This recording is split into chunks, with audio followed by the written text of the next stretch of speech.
You may be asking yourself what exactly is formative assessment, or maybe you even didn't know there were different types of assessment that can be used in your classroom. So this presentation will briefly talk about the role of formative assessment in the classroom, as well as give you an idea of how formative assessment differs from summative assessment, which may be the form of assessment we generally tend to think about when we think of assessing as a test or a measure of overall knowledge. But this will give you a sense of how formative assessment is much different. So DFink has a great book on the design of courses, and in his integrated course design model, you can see feedback and assessment are an integral part of the course design itself. They're all aligned and kind of related to the learning and teaching activities you have, as well as the learning goals. And you can see these are at the bottom, and they gradually, they lead up to the learning goals. Um, Assessments are definitely an important part of course design and are ultimately related to these learning activities that we use with students, as well as the learning goals that we have.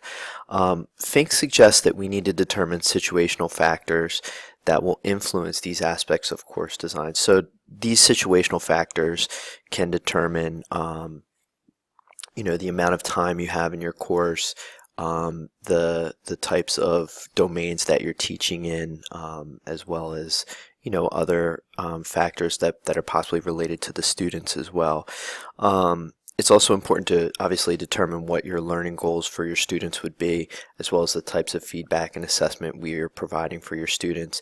And then you'll need to determine whether these components are connected or integrated, and how do they support each other. So when you're creating your class, or you're designing a unit for your class, you should really ask, what are the situational factors in this particular course and learning situation? What should our full set of learning goals be?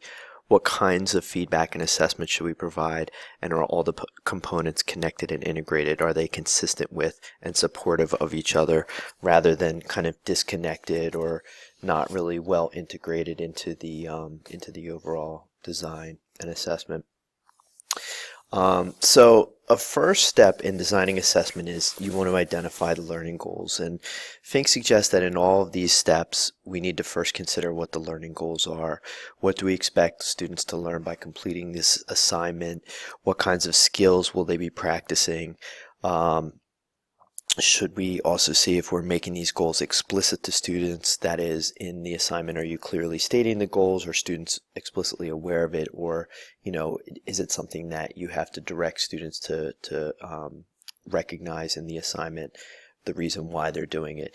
If students are aware of the goals and outcomes, they should have a better sense of the steps that are needed to attain the outcomes. So this is just the first step in designing some kind of assessment, whether it be summative or formative. Really articulate the learning goals. You can ask yourself, what do you expect students to learn by completing this assignment? What kinds of intellectual skills do you expect them to practice or acquire by completing this assignment?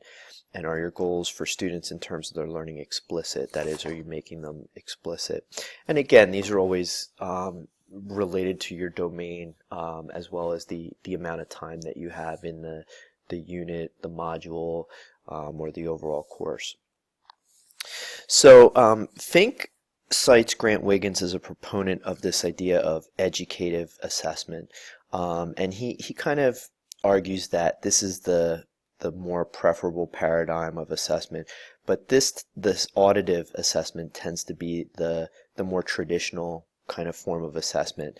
So when we talk about auditive assessment, this is backwards looking assessment, where we present the material, then we grade it and give it to the students, and the students get a grade, and that's it. It basically serves one purpose, and that's just to see what the students have remembered or learned. And this type of assessment, according to both Fink and Wiggins, only focuses on backwards assessment, reviewing what's been covered over the last few weeks, thus backwards looking.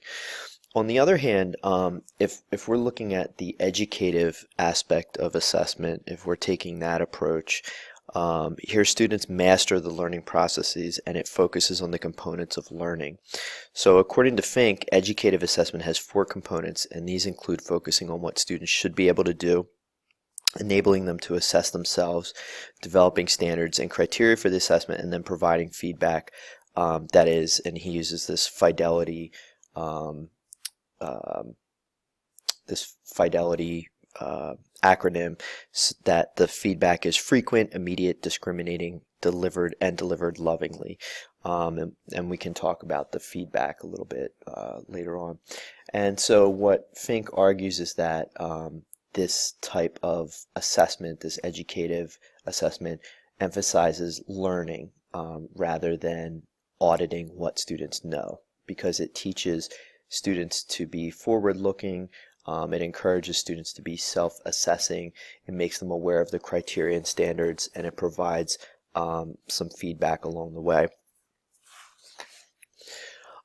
Just to give you a sense of some of the other ideas of assessment that are important to be aware of, that it's not a single event but rather a continuous cycle. That is, it should be continuous and ongoing rather than just a one and done. It's an open process so that students are aware of what the expectations are, and it promotes some valid inferences. That is, like the tests that you use are really measuring what you say they measure, and therefore the conclusions that you draw hopefully are valid as well about what students know or are able to do. It employs multiple measures of performance, so that is, students can demonstrate their learning in more than one way, and it measures what is worth learning, not just what is easy to measure. So again, this is kind of tied to the learning goals as opposed to, just measuring declarative knowledge. You're really emphasizing the skills or abilities of the students to demonstrate what they know. And it supports every student's opportunity to learn important, and this can be, again, skills, knowledge, information, abilities, different aspects of learning.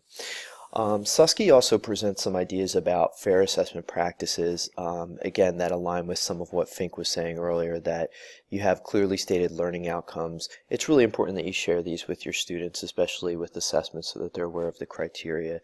You match assessment to what you teach and vice versa. That is, your assessment is clearly related to your learning objectives and the content that you're teaching or the skills that you're teaching, and, on the other hand, the content is related to the assessment.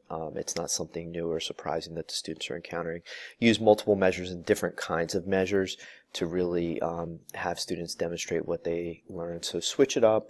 Have students be able to demonstrate their knowledge in different ways. Teach students how to do the assessment test, so give them an opportunity to practice. You can take that approach where it's I do, we do, you do, where you model it and provide some scaffolding for students to do that, and then gradually remove the scaffolding, or you give students an opportunity to pair and share with a partner. You engage and encourage your students to complete the assessment and interpret assessments results appropriately, as well as evaluate the outcomes of your assessment. So looking at it both at a micro and macro viewpoint. So there's just a couple of differences between formative and summative assessment. We'll go into more formative assessment in a later presentation.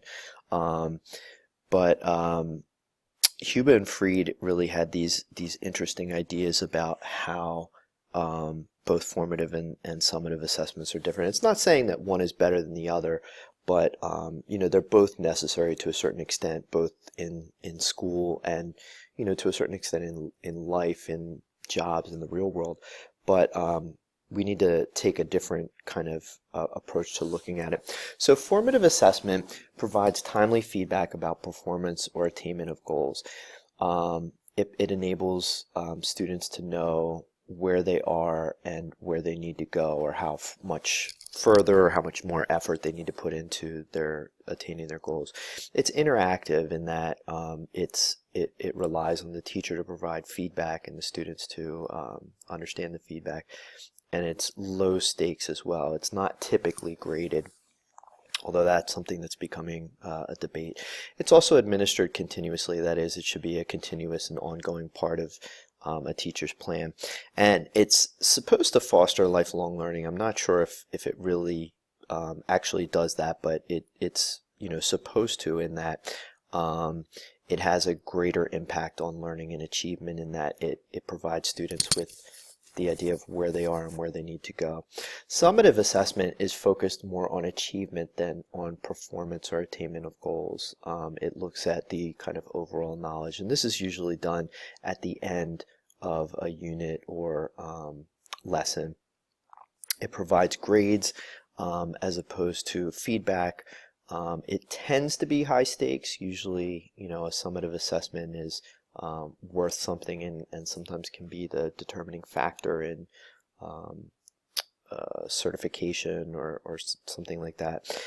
It's usually administered at intervals like midterms and finals, or the end of, again, a unit, or some other kind of major milestone, and it tends to be standardized or formalized. So to kind of get you thinking about the different types of assessments, and how summative and formative assessments, because they both are necessary in teaching and learning, you should stop and think about the value of summative assessments and what they can tell us, as well as the value of formative assessments and what they can tell us, and then how you might actually incorporate both types of assessments into your current class. So you can discuss these or think about these on your own. You can post them to the discussion board, and I'll be curious to see what you have to say.